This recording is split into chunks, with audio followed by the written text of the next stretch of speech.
I am Inez. I am a recovering addict. I was born in Mexico. I was raised here in San Diego, City Heights. I started using drugs when I was in middle school. The first drug I started using was marijuana, and then it started escalating to other substances. I lost everything I had. I had everything. I had a good job. I had good friends. I had good support. My addiction led me to being homeless here in San Diego. So that was really hard for me. I've never been homeless in my life. That just made me change my perspective, everything. The first time I did rehab was court ordered in the system. I was incarcerated for a year. I actually stayed clean for 8 years almost. After those 8 years, I fell off the boat again and started drinking. I would work a program, but I was still drinking, and I would stop drinking and I would go back to the rooms of recovery. I wasn't sure what I wanted. My name is Nidol Garkot. I am a first generation South Sudanese American. What led my sisters to start abusing drugs and alcohol isn't really something that I can pinpoint.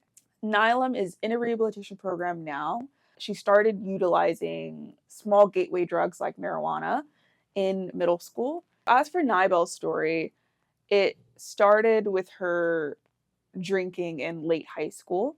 And her journey, I would say, started in about 2015. And then it ended in 2022 with her death that was caused by heavy alcohol use.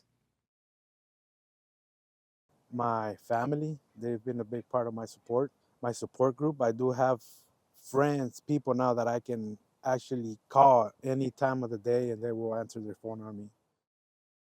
My family, it's always going to be hard for them to understand. They see it different than how I do.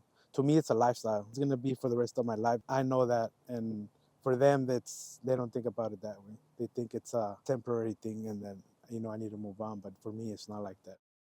I think a lot of times the attention is really on the individual who's struggling with the addiction. And of course, I think they should have the attention that they deserve.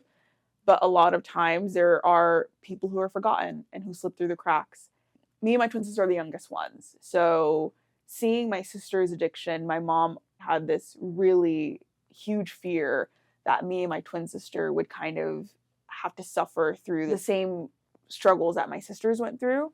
So there was a huge lack of trust that my mom had in both of us. There's always a relation back to my sisters.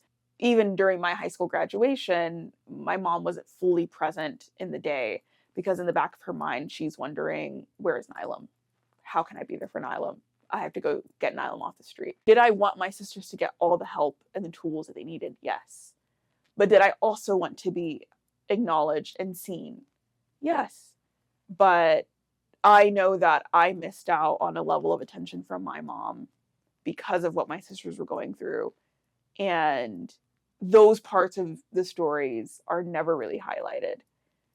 And I think it's important for those to be highlighted. It's important for those to be considered. Because even when my sisters did get out of the rehabilitation programs, and for the small periods that they were clean, um, they also didn't take time to acknowledge that. And even when it was communicated, there was a response of anger that they had towards me because for them it's, I'm clean now, you should just be fine with that. But what about the people that your addiction affects? Do those people not matter? Their struggles with addictions impacted my relationship with not only them but my other siblings. We'll never go back to who we were as kids again. We'll never go back to the strong ties we had as kids again.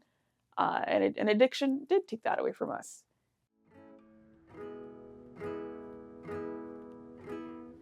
The way I live today is pretty different.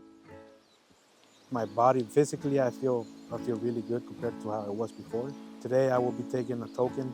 A few other people that are my support group, they're going to be there to talk about my recovery, my journey. It's a big deal to me. Yeah, 2 years. It's the most I've had clean. About a thing, 'cause every little thing gonna be alright. Singing, don't worry about a thing. Is every